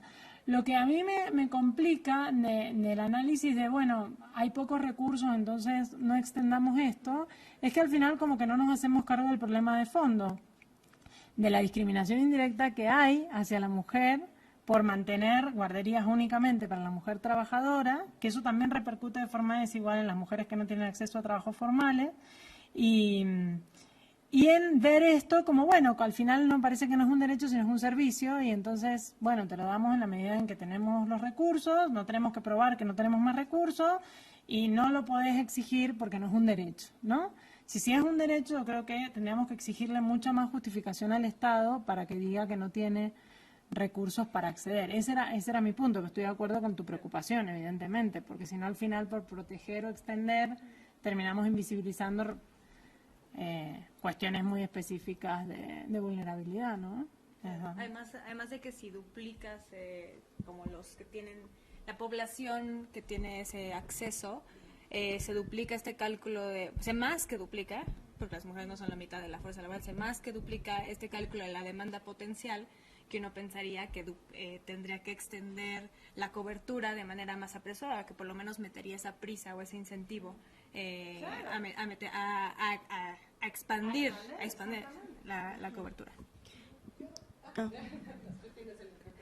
Bueno, yo sobre eso también quería hacer un comentario en relación a la universalidad y a lo que comentaba también en mi presentación sobre lo problemático que resulta vincular como el derecho a la seguridad social con los trabajos formales, ¿no? Remunerados, los empleos formales remunerados. En México, más del 50% de las personas económicamente activas que tienen un empleo remunerado están en la informalidad. Entonces, nos habla como de un universo pues muy acotado, ¿no? Quienes tienen derecho a la seguridad social por un empleo formal y en este sentido, pues las guarderías ahí, ¿no? Hay una discusión también como que tiene mucha potencia ahorita en América Latina, que es sobre el tema del derecho al cuidado y es una discusión también que en México está como bastante, como creciendo mucho. En la Constitución de la Ciudad de México está ya puesto como un derecho, el derecho al cuidado, y hay que como trabajar ahí el desarrollo como el desarrollo conceptual del derecho al cuidado. Y también está el derecho al tiempo libre. Entonces, como son como derechos que están como conviviendo en esta, como en estos nuevos escenarios, ¿no? En otros países de América Latina lo que se está impulsando es cómo trabajar un sistema de cuidados que sea universal, no únicamente como para las personas que tienen un empleo formal, y tiene como varias implicaciones, ¿no? Una es pues la provisión directa de servicios, que en ese sentido estaríamos hablando como de guarderías o de estancias infantiles. Ajá. Y también como decir, claro, espacios, esto pensado para, digamos, como primera infancia, ¿no? Hay también como espacios de cuidado para personas adultas mayores y toda una serie de políticas laborales vinculadas a las licencias de maternidad, paternidad, parentales, que implican como la liberación del tiempo para cuidar, el incentivo para que haya emprendimientos sociales para el cuidado, es decir, cooperativas de cuidado, negocios de cuidado, etcétera. La regulación que el Estado debería hacer de estos negocios o espacios de cuidado, etcétera, como una serie de cosas como bastante articuladas y con la intencionalidad de tener la mayor cobertura posible, ¿no? Y que no todo pase por el empleo formal remunerado. Entonces, bueno, como un poco hacia allá van las discusiones y creo que pues es necesario en México seguirlas abordando mucho más al respecto, y creo que en la Ciudad de México va a ser como una fuente importante de recursos a partir de que estos derechos ya existen en la Constitución y hay que hacer unas leyes específicas al respecto.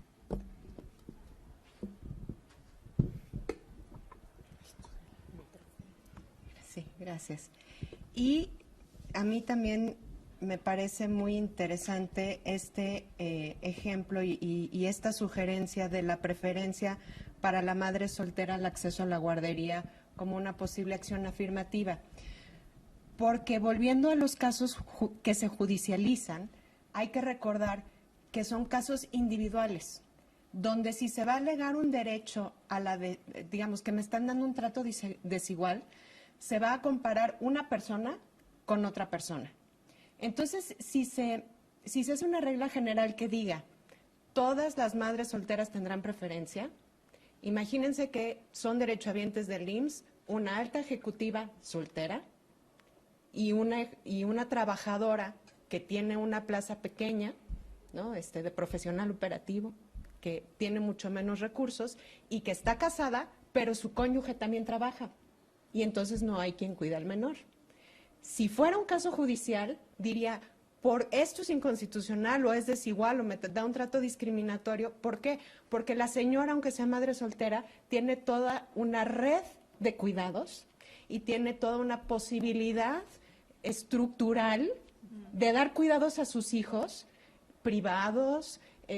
¿Por qué viene y me quita los recursos que yo sí necesito a pesar de que sea casada? Entonces, insisto y vuelvo a lo que decía Micaela, que lo que tenemos que observar es la cuestión estructural. El tema aquí, sin duda es importante ver la situación de las madres solteras porque por regla general tienen una menor estructura y una menor red de donde puedan, o sea, a lo mejor tienen a la mamá, pero pues también la abuelita porque tiene que estar cuidando a los hijos, en fin. Pero lo que tenemos que observar son las relaciones desiguales y tenemos que observar quién tiene en cada caso concreto a su cargo, digamos, quién tiene la carga mayoritaria de cuidado de los menores y las menores posibilidades de al mismo tiempo trabajar y proporcionar un cuidado. Entonces, tenemos que tener cuidado en la forma en que construimos nuestras acciones afirmativas y nuestras reglas generales.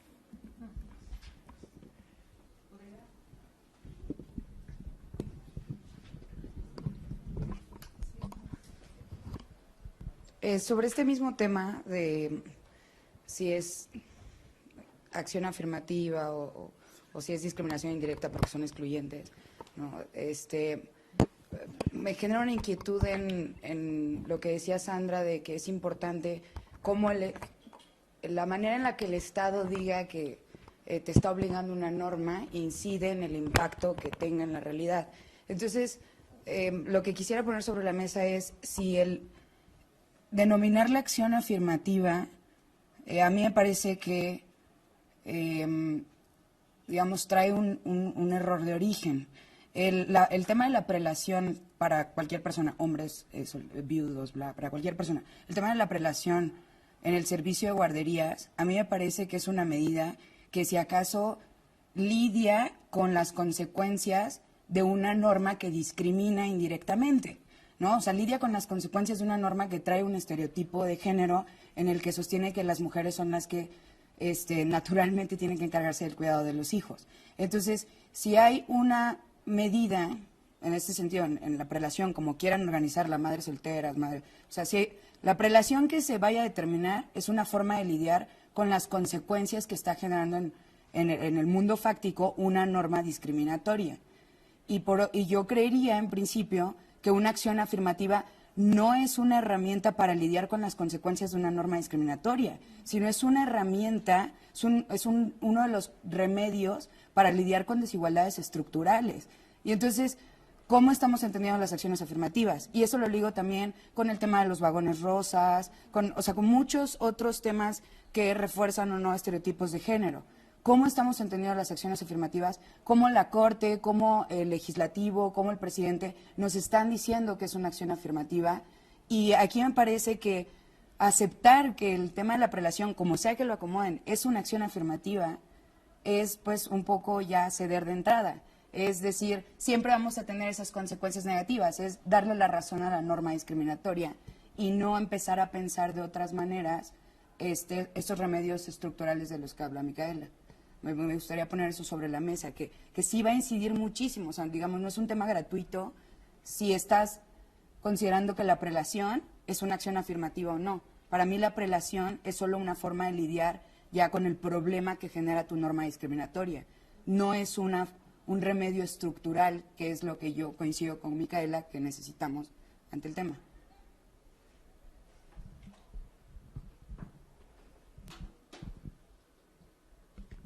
¿Quiere contestar?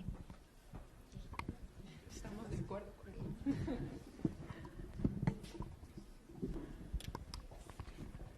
Estoy de acuerdo, pero tengo algunas como cuestiones. Yo diría que si haces la prelación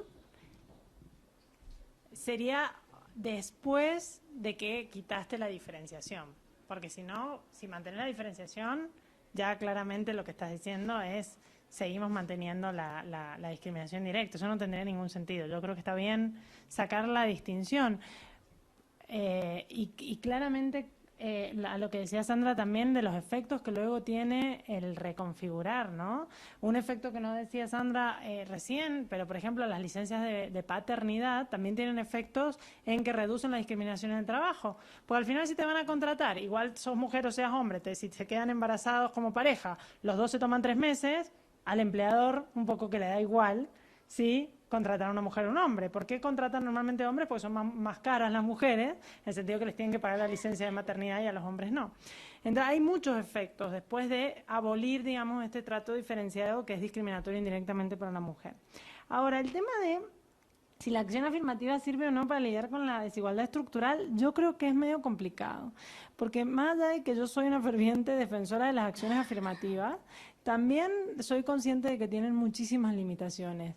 Y normalmente, ¿por qué? Porque no hacen lo que Iliana estaba diciendo que hay que hacer, que muchas veces las acciones afirmativas, por generalizar, lo que terminan haciendo es una prelación de los grupos menos vulnerables dentro de los grupos vulnerables, ¿no? Por ejemplo, decimos, bueno, hay acción afirmativa para que estudie un sector de la población históricamente marginado. Bueno, ¿quién entra a la universidad dentro de ese sector históricamente discriminado? Bueno, los que mejor están, ¿no? Y sucede realmente, ¿tienen un impacto real o no? Algunas sí han demostrado que tienen mucho impacto real, por ejemplo, las acciones afirmativas en materia de cupos en las legislaturas han tenido un impacto considerable, pero hay otras acciones afirmativas que terminan individualizando, ¿no? a quienes benefician sin tener un impacto realmente de derrame, por decirlo así, con el resto de los grupos vulnerables. Entonces, yo diría que eso, y tiene muchos cuestionamientos, incluso uno en términos de estereotipo. Ingreso por acción afirmativa, ergo no soy capaz de ingresar por mis propios... o sea, a veces refuerzan estereotipos y por muchos grupos se oponen a las acciones afirmativas desde ese lugar. Dicho esto, sigo considerando que son útiles y necesarias. Ahora, otra cosa distinta sería decir si, por ejemplo, lo del vagón rosa es o no una acción afirmativa. Yo no creo que eso sea una acción afirmativa. Yo creo que es un paliativo ante unos niveles de acoso y violencia contra las mujeres que el Estado no sabe cómo solucionar. Y entonces dice, bueno, pongo el vagón rosa porque por lo menos así, en este vagón, no las tocan. Pero de acción afirmativa no tiene nada, porque eso no ataca, pero para nada, el problema. O sea, pero ni siquiera tiene la intención de atacarlo. Es como evitarlo un poquito, digamos, pero y ni siquiera en general. Entonces, sí, yo diría que yo estoy de acuerdo, es muy complejo ver cómo... de nuevo, me parece que son parches. ¿Sí? Que no atacan no atacan realmente la cuestión estructural de fondo, ¿no? No todas, y no quiero generalizar, y estoy a lo mejor pensando muy, muy rápido, pero sí diría eso también. No sé si alguien más quería... vos tenés el micrófono ahí. Yo rápido sobre eso también coincido. Desde el Instituto de Liderazgo Simón de Beauvoir, Gire y X Justicia para las Mujeres sacamos, creo que hace como 2 años, una agenda para el 51%, como haciendo referencia a las políticas dirigidas a mujeres, con una crítica a lo que nosotros llamamos las políticas rosas, ¿no? Los vagones rosas, la tarjeta de salario rosa, creo que en el Estado de México, y una serie de políticas que si bien parecería que tienen perspectiva de género, más bien están como enfocadas a ser paliativos para como ciertos problemas que además terminan reforzando algunos estereotipos al respecto, ¿no? Entonces, bueno, un poco ahí dejar la reflexión, cómo podemos distinguir entre lo que desde política pública son acciones afirmativas que intentan atacar lo estructural o políticas rosas que resultan como un paliativo. Y un poco en analogía a las políticas rosas, están los temas rosas de política pública, que creo que una conclusión, una conclusión importante que nos podemos llevar de toda esta discusión es que estas políticas o estos esquemas de provisión de servicios del Estado no son temas que por ser de mujeres sean temas sencillos, son temas que se tienen que diseñar con bisturí. O sea, un sistema de guarderías infantiles no es cualquier cosa. Ahora que se desmanteló y que tal vez se remantele eventualmente, no es algo que simplemente abres las guarderías y ya. Hay toda una discusión de cómo se va a financiar, por qué, quién lo va a pagar. Son temas que es importante, que no porque sean temas que hoy en día afectan particularmente a las mujeres, son temas que se consideren como algo sencillo, porque es muy difícil. Y lo mismo pasa con el tema de si hacer una política simétrica entre hombres y mujeres o no simétrica, ¿no? O sea, por darles un ejemplo muy particular que conozco bien, en Estados Unidos, en el mercado como de profesores a nivel universitario, públicas y privadas, tienen, después de que entran a ser profesores, un tiempo determinado para hacer ciertas publicaciones y no perder su trabajo, ¿no? Les dan como un límite de tiempo, que me parece que eran 5 o 6 años. Las mujeres que tuvieran hijos tenían 6 meses o hasta 1 año más para cumplir con esa cuota. Se dijo como esto discrimina, está reforzando los roles de género, entonces se hizo parejo que tanto hombres como mujeres tuvieran ese tiempo. ¿Y qué pasó? Que los hombres utilizaban el gap como de despidos y de producción académica entre hombres y mujeres se hizo más grande. ¿Por qué? Porque los hombres utilizaban ese año o esos 6 meses para seguir produciendo, pero desde sus casas. Como ya no tenían que estar en la universidad, ya no tenían que dar clases, ya no tenían que ir a los comités, entonces podían estar en sus casas trabajando con todo en su investigación, y entonces la política terminó ampliando la brecha.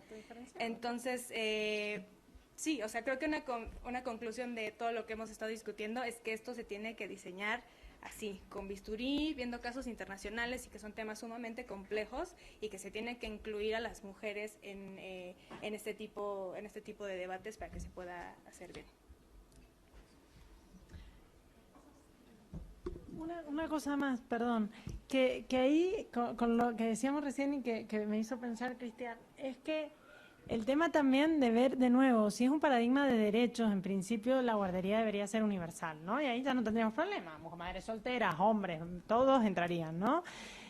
Y el tema por ahí cuando no lo vemos desde el paradigma de derechos, sino lo vemos desde la política asistencialista, y a mí esto es lo que me molesta el triple, ¿no? Porque no solamente no paliamos la cuestión estructural, no vamos a eso, sino que aparte hacemos estos paliativos que parecen hasta concesiones y hasta que parece que hasta te están haciendo un favor, que no rompen con las desigualdades estructurales, pero para colmo ni siquiera refuerzan un paradigma de derechos. Entonces, al final, creo que estamos hasta en situación, no sé, peor, ¿no?